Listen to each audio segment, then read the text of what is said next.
pas autour de l'alimentation, je sais que c'est un sujet qui passionne les gens, qui m'intéresse également.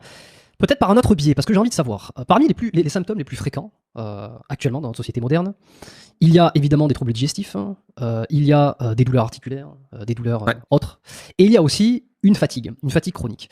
On est dans un monde où on a quand même l'impression qu'on est tous plus fatigués que ce qu'on devrait l'être en réalité. Pourquoi autant de gens se sentent fatigués, selon toi? Est-ce que l'alimentation est l'unique raison, est l'unique cause? Est-ce qu'il y a d'autres choses? Même si on fait attention à passer 8 heures de sommeil, 8-9 heures pour les plus grands dormeurs, de sommeil par nuit.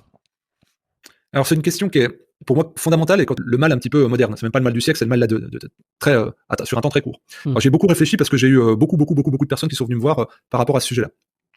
Donc évidemment la problématique du sommeil, on disait qu'on dort 90 minutes de moins, c'est vrai. Il y a des gens qui disent je suis fatigué, dors. Mais des fois les gens ça suffit, la plupart des gens ça suffit pas. Et donc là on va en revenir à ce qui constitue un individu, donc aux bases, aux racines de l'hygiénisme, c'est-à-dire le repos en 1, c'est le repos qui crée de l'énergie. En 2, le carburant qui peut potentialiser cette énergie, c'est-à-dire l'alimentation. En 3, la respiration. En 4, l'activité physique. En 5, les relations sociales. En 6, l'épanouissement émotionnel. Et en 7, la spiritualité. Donc en fait, vous avez autant de leviers, vous avez 7 leviers devant vous. Et donc, la fatigue peut venir d'un ou de plusieurs de ces leviers. Donc déjà, il n'y a pas de réponse unique.